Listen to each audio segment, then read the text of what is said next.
Paz do Senhor, meus irmãos, que Deus abençoe grandemente a sua vida, que Deus abençoe a sua família, a sua igreja, seu ministério e que através da palavra que estaremos estudando através da revista da Escola Dominical, Ele esteja abençoando de forma grandiosa a sua vida. Nós estamos iniciando um novo trimestre de estudos bíblicos, através da Escola Bíblica Dominical. Nós temos uma nova revista com 13 lições que vai trazer para nós muita coisa boa. Estamos iniciando aí uma nova revista, Você já deve ter também a sua revista. Nós estaremos estudando o plano de Deus para Israel.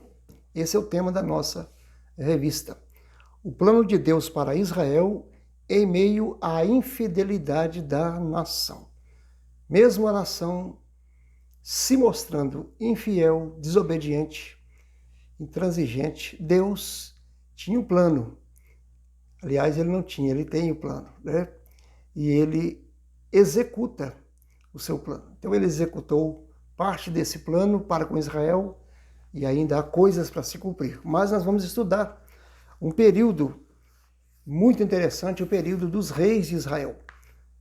Vai trazer aí correções e ensinamentos divinos no período dos reis de Israel. A história de Israel, ela começa no capítulo 12 do livro de Gênesis, com a pessoa de Abrão. Deus chama ele faz uma promessa, e assim a história, ela discorre. É um período muito longo, e esse povo se destaca ou se vê de uma forma assim mais ampliada quando estão lá no Egito como escravos, porque a partir daí a história começa a ficar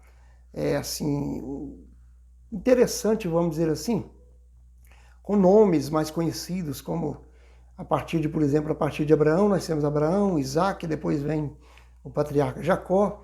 A partir de Jacó nós temos José, conhecido como José do Egito, que vai para o Egito, vendido pelos seus irmãos. Ali ele se torna governador e ele, num período de fome na terra, ele manda trazer seu pai Jacó para o Egito, e ali começa a crescer a nação de Israel, a partir de um número de 66 pessoas que vêm da Mesopotâmia acompanhando Jacó, e eles crescem ali como escravos.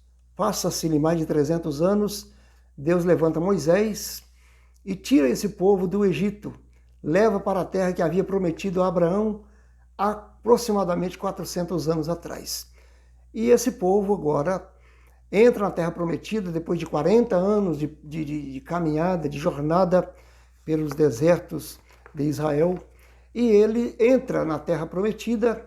Começa-se então ali com a morte de Moisés, a morte de Josué, que foi sucessor de Moisés. Começa-se o período de juízes, que dá uma história de mais de 300 anos, alguém diz precisamente 365 anos.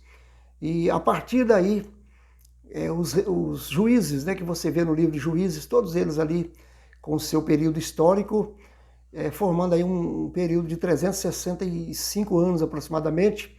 E aí começa um período monárquico com Saul. A pedido do povo, Deus estabelece o reinado de Saul através do profeta Samuel.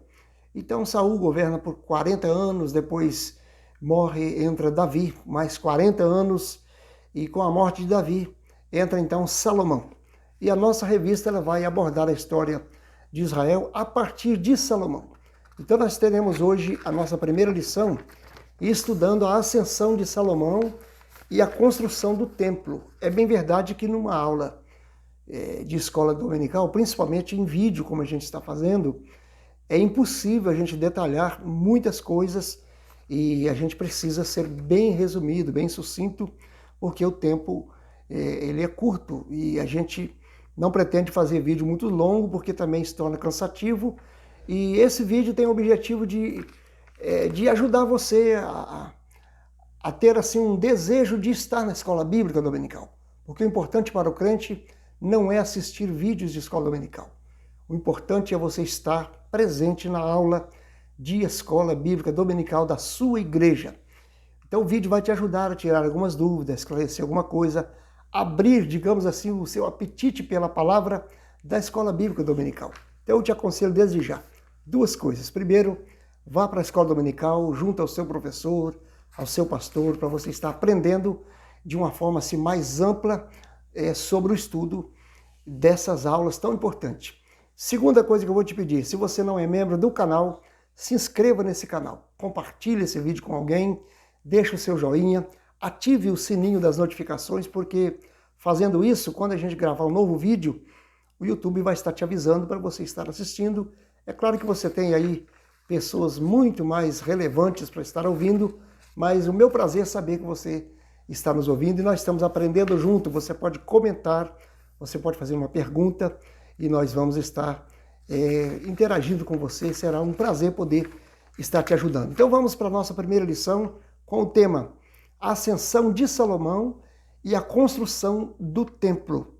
Nós temos muita coisa interessante nessa aula, mas o tempo não permite a gente estender muito. Então nós vamos estar resumindo bastante. A leitura bíblica está em 1 Reis capítulo 4, do versículo 29 ao 34, e depois o capítulo 6, estudando o primeiro versículo, também o versículo 11 ao 14 do mesmo livro. Eu vou ler apenas um versículo aqui, para nos ajudar na compreensão histórica, nas datas, né, na cronologia histórica, que fica muito interessante. Olha bem, é o versículo 1 do capítulo 6 de primeiro livro dos Reis, que diz assim, ó, sucedeu o quê? No ano 480, olha bem, ano 480, depois de saírem os filhos de Israel do Egito, no ano 4º do reinado de Salomão, sobre Israel, no mês de Ziv, este é o mês segundo, Salomão começou a edificar a casa do Senhor. Então veja bem, depois que Israel saiu do Egito, Moisés saiu do Egito com Israel, passaram-se 480 anos, começa-se a construção do templo de Salomão. Agora, passar todo esse período que eu falei para você, período dos juízes, reinado de Saul, reinado de Davi, e agora vem Salomão no seu 4º ano de reinado, que também reinou 40 anos, ele começa a construção do templo. Então Deus fala para ele, aí tem o texto bíblico que vai estar mostrando, Deus aparece a Salomão e fala para ele, quanto a essa casa que tu edificares ou edificas, se andares nos meus estatutos e fizeres os meus juízos e guardardes todos os meus mandamentos, andando neles, confirmarei. Veja bem que Deus colocou aqui uma condição. Confirmarei para contigo a minha palavra, na qual falei a Davi, teu pai, e habitarei no meio dos filhos de Israel, e não desampararei o meu povo de Israel. Assim edificou Salomão aquela casa e a aperfeiçoou. Qual é a condição que Deus colocou para cumprir essa palavra falada a Davi? Ou seja, ele habitar no meio do povo e fazer do seu povo um povo abençoado e não desamparar aquele povo. Qual era a condição? Que Salomão andasse nos estatutos e juízos do Senhor. Ou seja, cumprisse, guardasse a palavra de Deus. E Deus estaria cumprindo, então, assim, as suas promessas. Vamos lá. Hoje eu vou ler a introdução da nossa aula. Ela nos ajuda a compreender bastante a nossa lição. Observe, por amor a Davi, Deus permitiu que Salomão estabelecesse um reino sólido, próspero, justo, cheio de glória e poder. Olha aí, irmãos, que coisa interessante. Por amor a Davi, Deus permitiu que Salomão estabelecesse um reino sólido, próspero, justo, cheio de glória e poder. Foi durante o reinado de Salomão que Israel atingiu seu apogeu na história. Entretanto, mesmo diante de toda essa grandeza promovida por sua sabedoria, esse destacado monarca se deixou levar por interesses políticos e desejos pecaminosos. Há alguém que até diz que Salomão morreu desviado, que Salomão não foi salvo.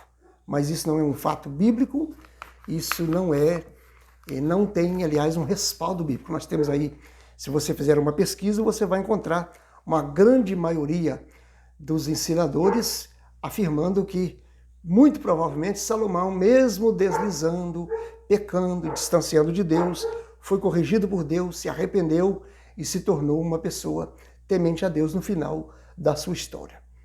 Isso porque os seus escritos, seus relatos, e a lição vai nos falar disso também. Então, não vamos afirmar que Salomão se perdeu, morreu condenado, nós não temos como afirmar isso.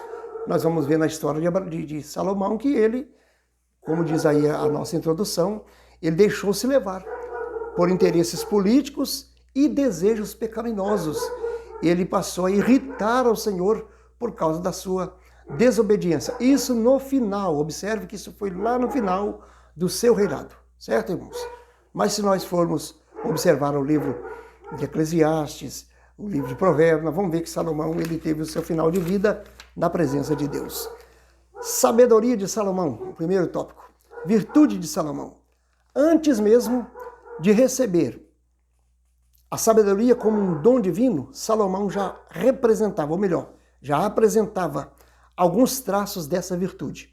Pois, ao ser inquirido por Deus, quanto a qualquer pedido que quisesse lhe fazer, o grande rei escolhera a sabedoria. Ou seja, o fato dele pedir a Deus sabedoria diante de uma proposta tão, como que eu vou dizer assim, uma proposta até, eu não vou dizer tentadora, mas uma proposta maravilhosa, sedutora, porque Deus fala assim, olha, pede o que quiseres que eu te dê. Ele poderia ter pedido, o tópico da lição vai estar falando disso, ele podia ter pedido riqueza, podia ter pedido morte dos inimigos, glória, poder e tantas outras coisas. Ele pediu sabedoria. Isso mostra que Salomão já era uma pessoa sábia, tinha um senso de sabedoria. O que ele pediu agora foi uma sabedoria de uma maneira sobrenatural, que é um dom que Deus lhe deu. Olha o segundo ponto. O sábio pede sabedoria. Ao pedir sabedoria, Salomão se mostrou um homem humilde, e isso pode ser constatado em uma das suas respostas a Deus, ou ao Senhor. Ele disse assim, sou ainda menino pequeno, não sei como sair, nem como entrar. Significa que ele tinha plena consciência da grandeza de sua tarefa, não permitindo que a imponência do seu reinado lhe conduzisse à prepotência. Ao contrário, demonstrou profundo autoconhecimento, o que é peculiar de toda pessoa sábia. De toda pessoa sábia. É aquele sábio que o pastor Anselmo falava. Sabe que sabe, faz que não sabe. É um sábio. Salomão sabia muita coisa, era inteligente. Existe diferença, entre inteligência e sabedoria. Às vezes alguém é muito inteligente, mas não sabe usar a sabedoria para aplicar a inteligência.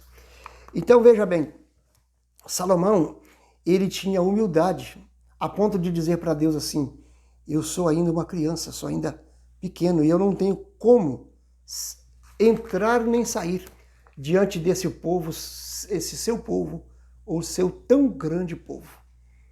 Isso mostra humildade, mostrou a humildade de Salomão, não deixando ele ficar prepotente, porque ele era uma pessoa de poder, já estava no reinado, e alguém disse que ele tinha aproximadamente 20 anos, e por isso ele era, mesmo estando já ungido como rei, porque era ungido pelo sacerdote, ele ungido como rei, mas ele era uma pessoa nova, sábio, porém, de pouca experiência.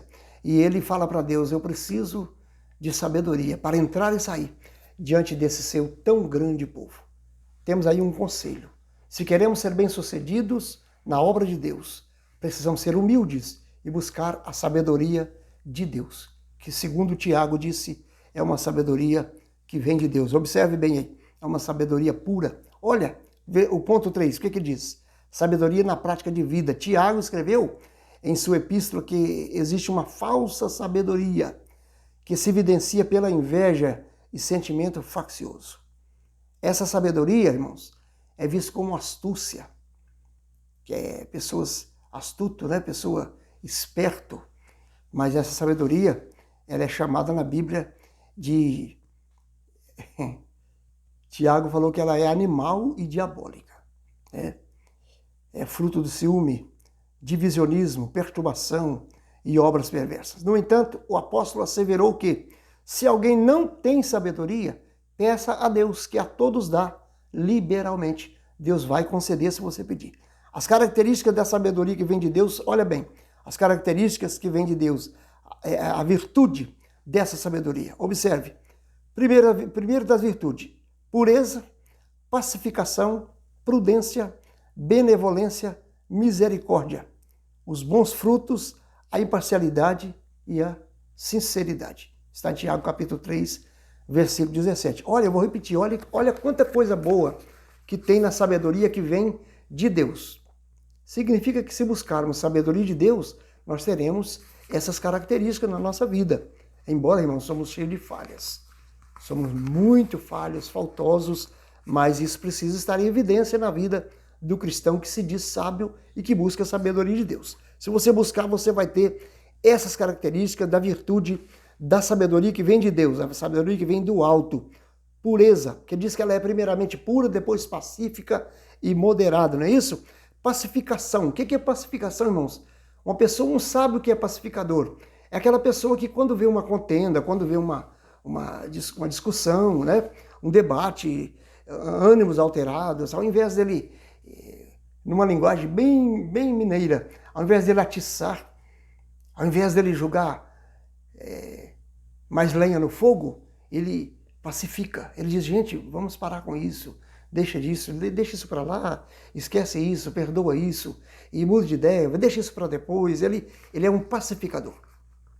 O pacificador está relacionado ali nos bem-aventurados do capítulo 5 de Mateus. Leia lá que você vai ver quanto é interessante ali sobre os pacificadores. A prudência. Prudência é aquela virtude de alguém que antevê o mal, por exemplo. Alguém que tem assim, uma habilidade de desviar-se do mal, de ter muito cuidado para que não aconteça algo ruim na sua vida. Ele precaver as coisas, ele toma muito cuidado, ele é vigilante. Isso é ser prudente. Benevolência, fala de bondade, você usar de benevolência com as pessoas. Misericórdia. A palavra misericórdia, irmãos, é uma palavra muito rica, muito profunda. Misere, do latim, que é miserável. Córdia vem de cardia, coração. Então, o miserável no coração de Deus, digamos assim, quando Deus usa de misericórdia para com a gente. Né? Agora, nós usar de misericórdia significa nós agir com o coração.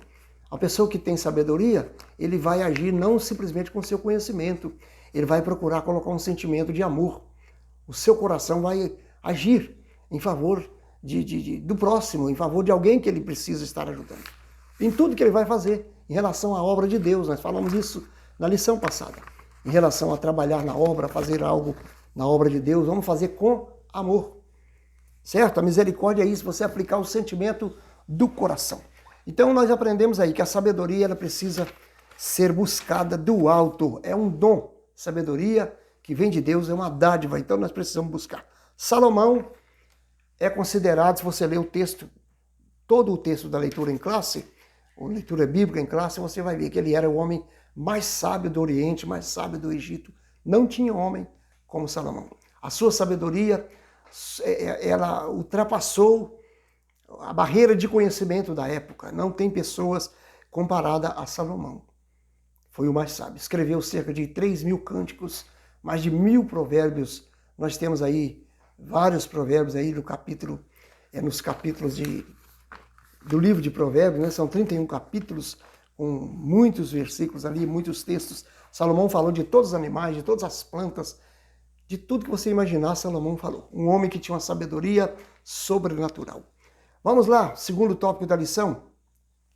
Consolidação do poder, a glória do reino de Salomão.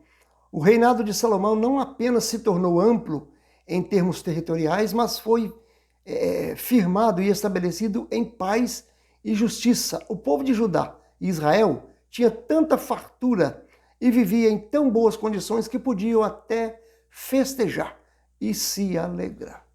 Olha o que vai dizer aqui o nosso escritor, que coisa interessante.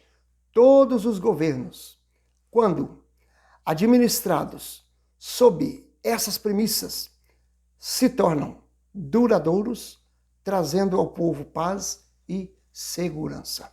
Não é o que o salmista diz? Feliz a nação cujo Deus é o Senhor. Como que Deus é o Senhor de uma nação? Quando ele está sendo adorado, sendo buscado, sendo crido pela nação. Bom seria se Deus fosse, vamos colocar isso entre aspas, se Deus fosse o dirigente de todas as nações. Por que eu estou colocando entre aspas? Porque tudo que acontece no mundo, no universo, está sob, preste bem atenção, está sob a vontade de Deus.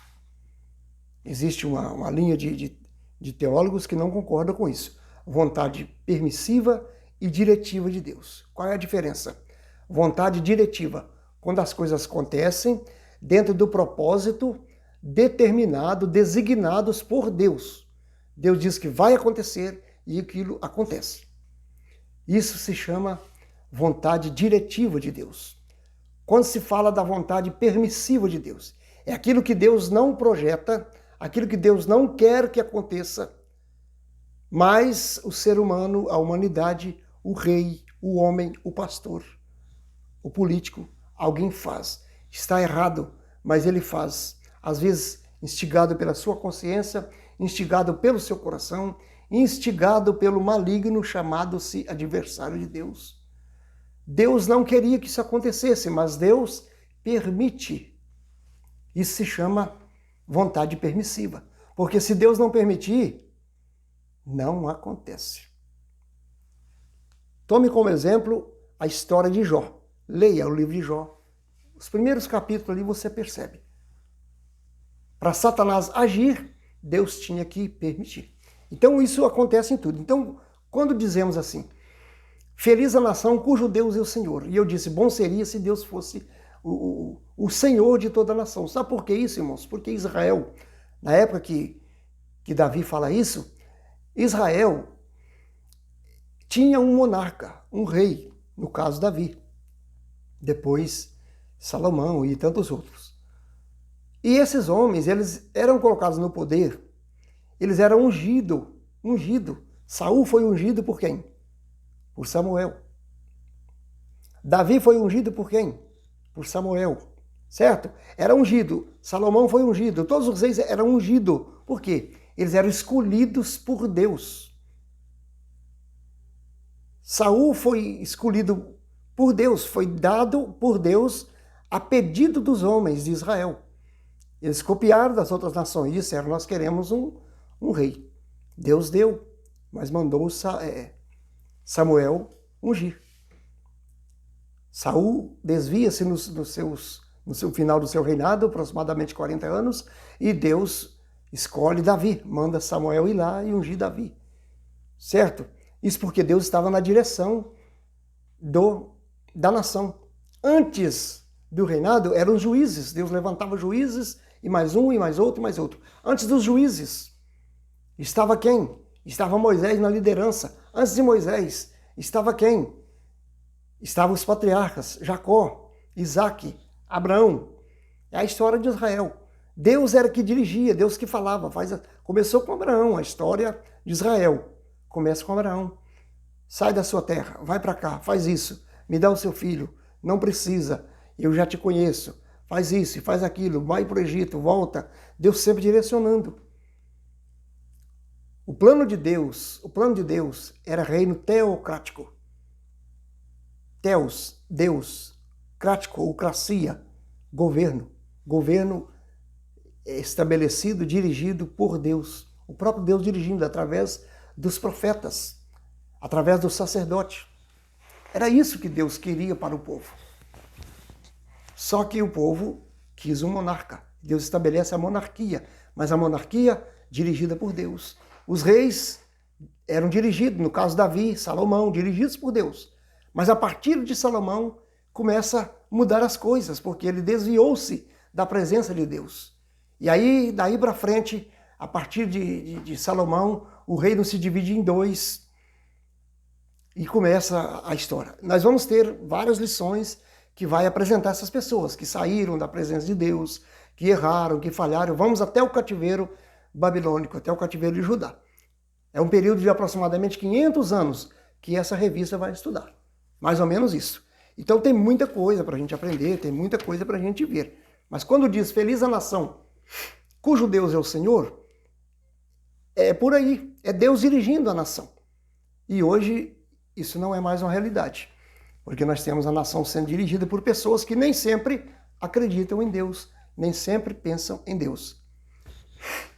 É por isso que nós temos que ter, irmãos, muito cuidado quando vamos participar de uma eleição de algum nome. Temos que pensar nas suas ideologias, temos que pensar no que ele defende.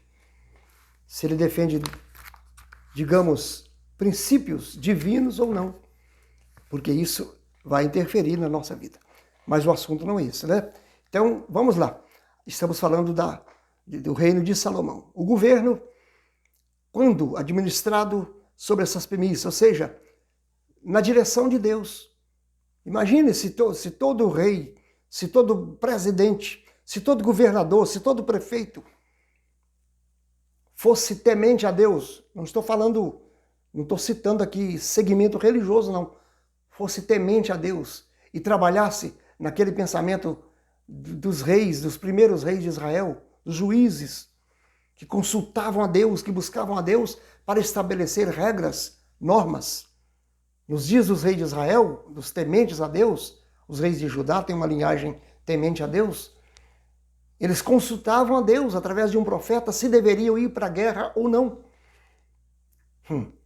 Hoje as pessoas consultam se vai dar recurso financeiro para fazer as coisas. Temos que ter muito cuidado com isso, né? Mas aí é reino político. Salomão não perseverou nessa situação, a gente vai ver no decorrer da lição. Orgulho procede ou precede. O orgulho precede a ruína. O que vem a ser isso? Antes da ruína vem o orgulho. Se tem orgulho, prepare-se para a ruína. É isso que está dizendo. Observe. Infelizmente, até mesmo homens mais sábios estão sujeitos à queda, quando deixam de temer a Deus e entram por caminho tortuoso. Não importa, digamos assim, o status da pessoa. Nem status social, status espiritual, se é que tem, é lógico que tem. Status é estado, situação. Status social, espiritual, financeiro. Né? É pessoa que às vezes tem um grande nome, tem um grande poder sobre os seus ombros, né? Pessoa que tem digamos assim, uma pessoa que tem muita coisa sob a sua responsabilidade. E ele tem muita autoridade, muito poder, mas ele foge da direção de Deus. Se ele fugir, a ruína vem. Salomão enganou a si mesmo pela ganância, pela sede de poder, deixou invadir o seu coração essas coisas. Todavia é importante destacar que isso aconteceu não foi no início do seu reinado. Essa degradação de valores começou conforme Salomão permitia que pequenos desvios assumissem proporções gigantescas. Salomão não caiu numa queda, digamos assim, desastrosa repentinamente, não. Salomão, aos poucos, ele foi fazendo alianças. Depois que ele se torna um grande monarca, se torna uma pessoa muito rica, porque ele trouxe muita riqueza para Israel, ele conquistou muita coisa. E ele fica muito famoso, as pessoas começam a visitá-lo, e todas as pessoas queriam fazer amizade, e muitos reis aproximando, e ele começou a fazer alianças com outros reis. E aí surgiram os problemas, porque entrou o pecado. Fazia-se aliança com outros reis, e através dessas alianças ele contraiu, digamos, matrimônio, que eram alianças com mulheres de outros reinados, de outras províncias, de outros estados, de outros países, de outras nações, que não temiam a Deus. Esse é o grande problema. E Deus havia falado, capítulo 17 de Deuteronômio, tem ali uma recomendação de várias coisas para o rei. E uma delas é que ele não tivesse para si mulheres, ou muitas mulheres, a expressão ali, certo? E ele fez, segundo relatos bíblicos, ele teve 700 mulheres, 300 concubinas. Isso parece um absurdo, não parece, irmãos? E alguém quer justificar poligamia num negócio desse. Só que esses casamentos aqui, se você tiver um senso crítico, você vai, sabe, não precisa nem de eu falar muita coisa. Senso crítico, uma análise. Imagine alguém que tem 1000 mulheres. 1000 mulheres. Tem 365 dias no ano, não tem? Então, ele não tem mulheres ali que passavam o ano inteiro, quem sabe até 2, 3 anos, sem ver Salomão. Isso você pode ter certeza disso. Dá uma analisada que você vai ver. Então era simplesmente alianças políticas em busca de poder, certo? Conquistar poder, fazia aliança com o rei, casava com a sua filha, com alguém da sua família, porque fazia aliança com aquele rei, ampliava os negócios, buscando riqueza. Essas coisas, a pessoa que corre atrás disso. Paulo falou a Timóteo para tomar muito cuidado com aqueles que buscam muitas riquezas, porque caem em laços. Cuidado, muito cuidado, né? E hoje as pessoas estão caindo exatamente por causa disso. Em busca do poder, em busca de riqueza. Riqueza. O poder não é riqueza, não. Riqueza é uma coisa, poder é outra, né? Alguém pode ser muito rico e não ter muito poder, né? Alguém pode ter muito poder, mas não ter riqueza.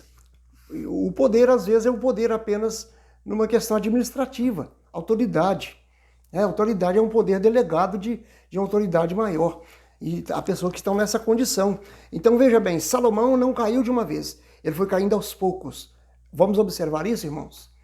Temos que ter muito cuidado para a gente não perder o que Deus nos deu aos poucos. Aos pouquinhos. Ah, não faz mal, não tem problema. É só isso, é só aquilo. E de repente, nos perdemos, né? O que aconteceu com Salomão. Aí diz que ele se perdeu, né? Ele caiu nessa degradação de valores, quando começou a permitir que pequenos desvios assumissem proporções gigantescas, coisinhas pequenas que vão crescendo, vão se multiplicando. Não é assim? Vamos lá, o último tópico da lição fala sobre a construção do templo, né? Qual que era o nobre propósito? O propósito de Salomão na construção do templo foi muito nobre, edificar uma casa ao nome do Senhor meu Deus. Nisso se percebe que havia pureza no coração do sábio rei de Israel. Observe que acabamos de falar aqui que ele desviou, que ele contraiu matrimônios, que ele fez coisas erradas, que ele irritou a Deus, que Deus tomou o seu reinado, embora Deus havia falado que ele seria abençoado. Deus disse para ele, seu reinado não terá fim, mas não vou tirar nos seus dias. Vou tirar da mão dos seus filhos, por amor a Davi, seu pai. Olha, irmão, que coisa.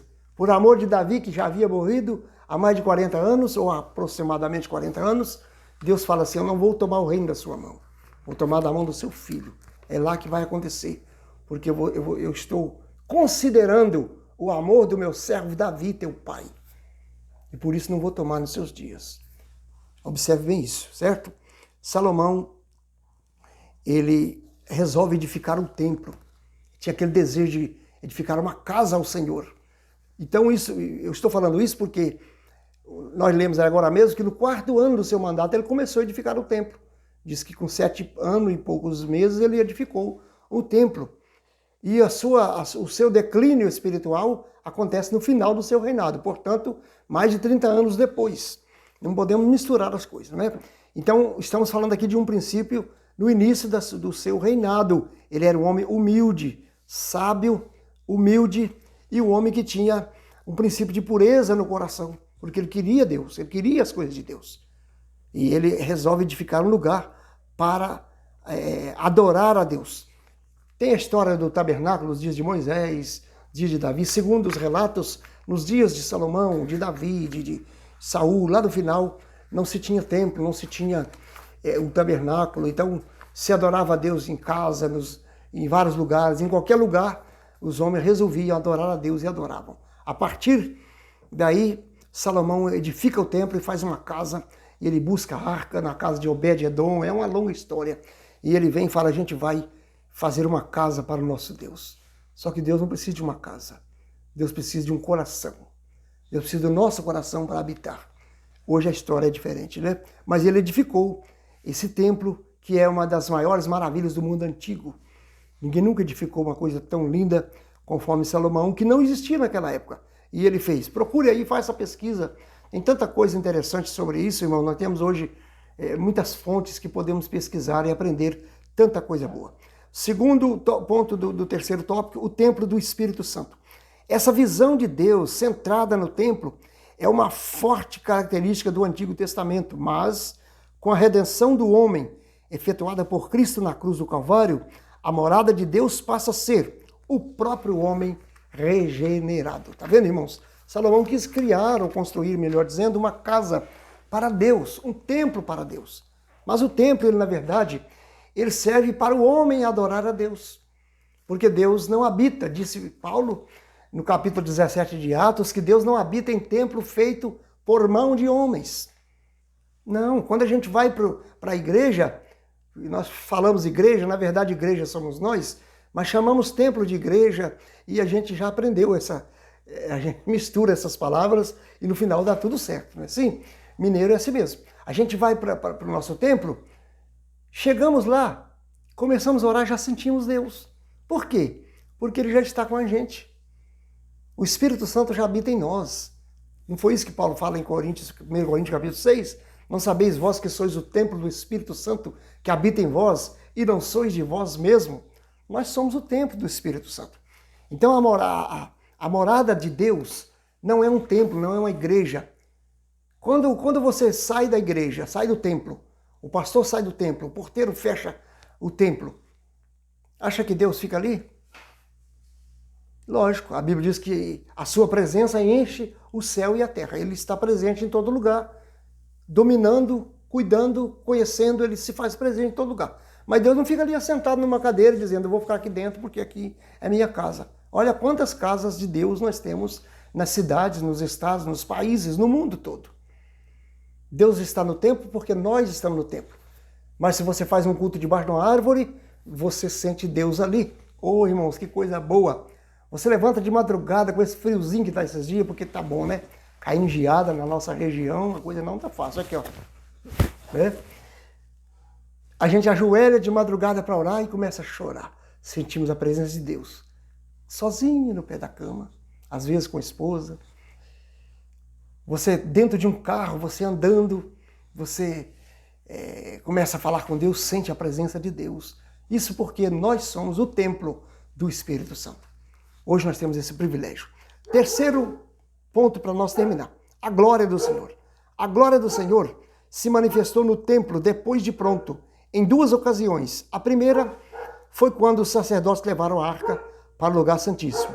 A glória foi tanta que eles não puderam permanecer de pé para ministrar os serviços sagrados. A segunda, lá no finalzinho, no último parágrafo, foi na ocasião que a glória do Senhor se manifestou, foi quando Deus respondeu a Salomão na inauguração do templo. Ou seja, no início ele trouxe a arca e Deus se manifestou a sua presença ali. Quando ele vai inaugurar o templo, novamente a glória de Deus se manifesta. Essa palavra glória, eu já ouvi várias explicações sobre essa palavra. Nós conhecemos uma palavra hebraica chamada Shekinah. Tem hinos, tem conjuntos com esse nome, tem músicas com esse nome Shekinah. E nós aprendemos a gostar dessa palavra como Shekinah, sendo a glória de Deus. E uma vez eu ouvi um pastor dando uma explicação que essa palavra não é verdade, e ele desviou, eu não quero nem falar o que eu ouvi ele falar, que essa palavra representa de tão triste, tão ruim que é. Mas na verdade porque existe são muitas palavras, irmãos, que às vezes no hebraico ou no grego, elas têm transliterada para o português, elas trazem várias palavras. Então se você pega Shekinah, você vai ver que ela representa a palavra glória, mas ela apresenta também habitação. Há um pastor dando aí uma explicação muito clara, que às vezes ela explica vizinho, meu vizinho. Por quê? Porque quando se fala de Shekinah, glória, de Deus, está falando da presença de Deus, da habitação de Deus ali. Existe uma Shekinah, uma glória de Deus que é inacessível. A palavra mais usada é imarcessível, que seria a gente não consegue imaginar, a gente não consegue entender a glória de Deus. Se você ler o livro de Ezequiel, você vai ver ele apresentando a glória de Deus como rodas de fogo, como um fulgor, e a sua glória se manifestando em várias cores. É uma manifestação de Deus. Então, glória, quando a Bíblia fala da glória de Deus, quando Jesus vai à casa de Lázaro, Marta e Maria, capítulo 11 do Evangelho que escreveu João, o que ele fala para Marta? Se creres, verás a glória de Deus. Quando chega na porta do túmulo, ela fala assim, Senhor, já é de 4 dias, não pode mexer. Aí ele fala assim, eu não te disse que se você crer, você vê a glória de Deus? E o que ela viu ali? Ela viu um fogo ali? Não viu. Ela viu uma fogueira? Né? Não viu. Alguns no passado viram. Se Deus quiser manifestar, ele manifesta isso, é lógico. Mas o que ela viu ali? Ela viu a presença de Deus. Em quem? Em Jesus. A presença de Deus, a habitação em Jesus. Certo? Por quê, irmãos? Por quê? Porque Jesus fala assim, Lázaro, vem para fora. E Lázaro veio. Então, a Shekinah ali, a glória que Jesus falou ali, era a presença de Deus na pessoa de Jesus. Certo? Então, quando se fala da glória de Deus, agora, essa glória nos dias de Salomão, ela foi manifestada de uma forma visível. Moisés via essa glória como fogo, fulgor, como uma nuvem de glória que se manifestava sobre o propiciatório, a Arca da Aliança. E ali Deus falava com ele. Moisés viu essa glória em forma de fogo, na sarça ardente, uma chama que não consumia. Mas nem sempre essa palavra significa fogo, ou apresenta fogo. Então, glória, quando eu disse que tem até um significado de meu vizinho, imagine, é Deus vindo habitar ao seu lado, Deus vindo habitar junto. Quando Deus baixava a sua glória, a sua presença, uma nuvem de glória baixava na tenda da congregação, os israelitas estavam ali reunidos, o arraial de Israel estava cheio de tendas, habitavam em tendas. Estou falando dias de Moisés. Cada família tinha sua tenda, eram milhares de tendas. E tinha a tenda da congregação, que era o tabernáculo. Dentro do tabernáculo tinha a tenda da congregação. E ali Deus se manifestava, a glória de Deus baixava ali e as pessoas viam a glória, a Shekinah. Ele estava sendo o vizinho daquele povo ali. Olha que coisa interessante. Então, são significados de palavras lá do Velho Testamento que vai trazendo para nós. Mas nós já aprendemos a entender que a glória de Deus se manifesta. Naqueles dias, essa presença, esse fulgor era tão grande. Se você ler Isaías, capítulo 6, você vai vendo ele falar da glória que encheu o templo e foi como uma fumaça. Era uma manifestação da glória de Deus. Então, a presença de Deus é a glória de Deus. É essa glória que nós precisamos buscar, irmãos. Não é essa glória humana, essa vangloriação que a gente busca. Não. Nós precisamos da glória de Deus. Resumindo, nós precisamos de quê? Da presença de Deus. Salomão foi um homem humilde, sábio, abençoado por Deus. Tinha pureza no coração, tinha temor de Deus. No final da história, ele transgrediu, ele deixou-se levar pela ilusão do poder, pela grandeza do dinheiro, pelos prazeres pecaminosos, e ele se afastou de Deus. Deus o corrigiu. Mas se você ler Eclesiastes, você vai perceber que ele se voltou para Deus. Ele falou no capítulo 11, o fim de tudo que ouvimos é: teme a Deus e guarde o seu mandamento. Temer a Deus, irmãos. Ele voltou a temer a Deus, pode ter certeza disso. Quando você lê capítulo 11 do Eclesiastes, você vai perceber que ele descobriu que precisava temer a Deus. Ele passou por grandes provações. Então vamos fazer o seguinte, irmãos, vamos guardar a palavra de Deus, vamos guardar o temor de Deus no nosso coração. E Deus vai nos abençoar. Semana que vem nós teremos uma outra aula. Que Deus te abençoe e até lá, em nome de Jesus.